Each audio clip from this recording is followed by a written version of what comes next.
Welcome back to Views with Hughes and Jennifer News. This is Jerome Hughes, and the story of our Sweet Baby Inc. is still facing backlash after, criticizing the gamers out there and also speaking out against white males and stuff who happen to be gamers too.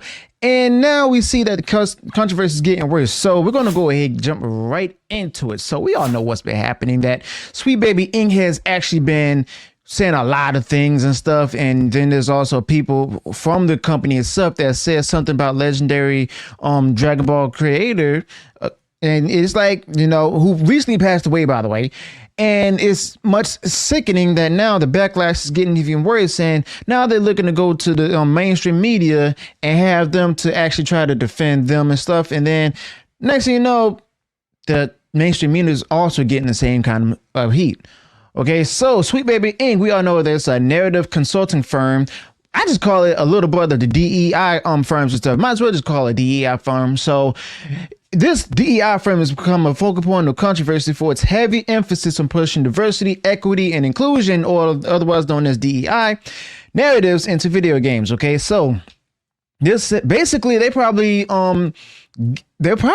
really well known among those companies who make the different games for PS5 as well as Xbox. This might be one of many companies that's responsible for the woke failure of video games out there, including possibly The Last of Us Part 2, and why they flopped and why they failed. Okay, and quite frankly, it's not even a surprise. So first off, I'm gonna go ahead and set the scene. Okay, the saga began on March 6th when Kotaku released an article attempting to clear the air, or more accurately, to try to run interference for Sweet Baby Inc. Okay, so this particular piece, penned by Alyssa McConaughey, who sought to downplay the company's DEI efforts, portraying them as a minor aspect of their overall operation. Yet anyone who's been taking a cursory glance at Sweet Baby Inc.'s website can actually see their DEI mission isn't just a side hustle. It's a front and center. Okay, so McConaughey's article played the tune of innocence, paying her ejection from a Discord server linked to the Sweet Baby Inc. detective Steam curator, which I reported on before, as some sort of shock. But let's be real here. She entered the lion's den wearing a steak suit, using her real name and photo, and expected not to be shown the door while trying to dig up dirt on the company's critics. So in other words, she tried to dox people while not expecting any consequences to come her way. Okay, so this is a big case of FAFO, if you know what I mean.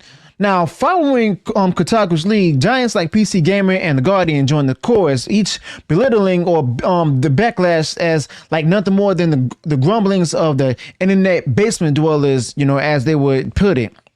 And they also attempted to trivialize, Sweet Baby Inc.'s influence on game development, framing their consultancy as the run-of-the-mill industry practice.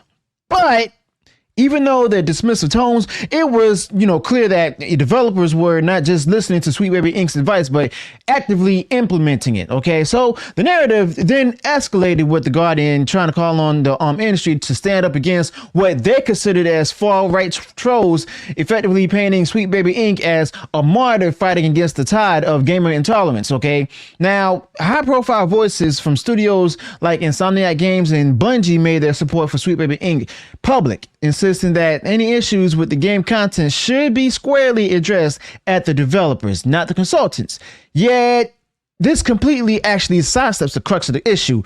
It's not about who has the final say, but the nature and impact of the influence that's actually being put forward. Now, I want to talk about Nathan Grayson, the name that some of y'all will recognize from past controversies and stuff. See, Grayson actually dismissed the valid criticism that's brought against Sweet Baby Inc. as the bitter echo of what he deems as trolls yearning for the good old days.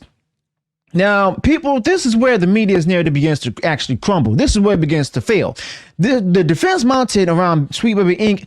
actually reveals a larger pattern of trying to silence any form of dissent against the push of political narratives within gaming. So in other words, they're trying to silence those who don't want anything political in their video games. Okay? They're not aligning themselves politically on the left or right. They just don't want anything political, and yet they're the ones that's being censored. All right. they're being censored by the media companies and stuff that's actually controlled by who come out defending those who are like at Sweet Baby Inc., who are nothing more than mere activists, if you will. Okay. And this, this isn't just any kind of squabble over video game content. It's actually a battle for the soul of gaming. Okay. Now, the resistance isn't against diversity in itself, but it's actually against the tactics that the different companies are using to enforce it. Okay. Now, the gaming community is just simply being told what should and shouldn't be in their games by people more invested in social engineering than the art of storytelling itself.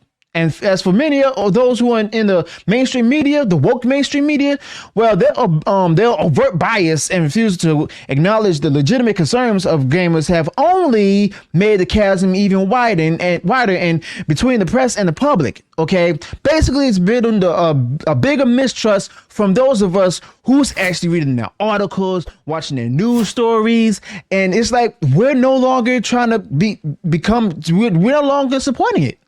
I mean, it's quite simple. The fact that you're criticizing those who are questioning it, you're losing them. And guess what? They're your core audience, But when Sweet Baby Inc. And you know what? It's like they claim to champion diversity and inclusion, but only in their terms, okay? And that's just revealing a desire not to genuinely put out their inclusivity, but ideological dominance, okay? That's what it is right now. That's what it's all about right now.